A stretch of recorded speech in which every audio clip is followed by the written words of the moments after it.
Welcome to Timeline, the place where the past doesn't just stay still. It moves, it breathes, it looks back at us. Today we invite you on a journey into one of the most turbulent and defining chapters of American history, the American Civil War. But this isn't just a story of battles. It's a story of faces, of quiet strength, of fractured loyalty, and unshakable courage. Through these restored and animated photographs, we're not just remembering history, we're watching it come alive. This is one of the final photographs of President Abraham Lincoln, taken just weeks before the Civil War came to a close.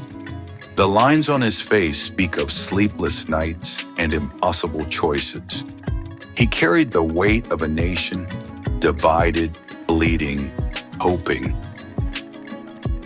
Before the war even began, another man was already fighting battles in the shadows, Alan Pinkerton. Here he is, on horseback near Antietam. Pinkerton helped protect Lincoln and built the Union's first real intelligence network, long before there was a secret service. Not far from the front lines at Fort Corcoran, we see the officers of the 69th Infantry, Irish Brigade, faces full of determination, standing beside Colonel Michael Corcoran. They fought not just for the Union, but for a future where their children might one day call America home. This man crossing the Potomac alone in a tiny pontoon boat is General Herman Haupt. He wasn't a battlefield commander, he was an engineer. And thanks to him, the Union had railroads that moved like clockwork. Here's another scene from near Petersburg. Soldiers of the U.S. Engineer Battalion, calm, focused, and quiet, because they knew that behind every charge and retreat, bridges had to stand, roads had to hold, and logistics had to work. But not all camps were still. This was once a Confederate stronghold near Petersburg, captured in 1864. Empty now, just broken tents and silence.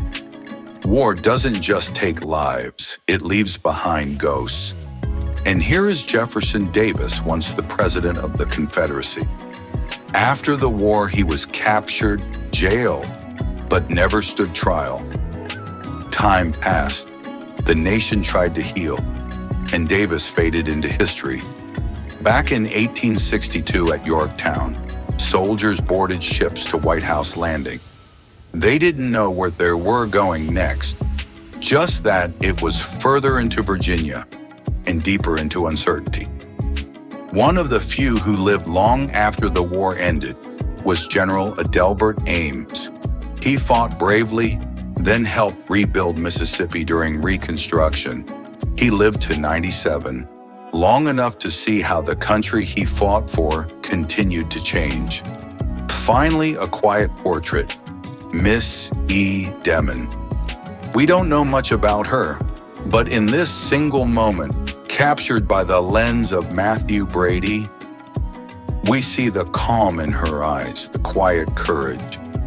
Behind every battle and headline were people, just people,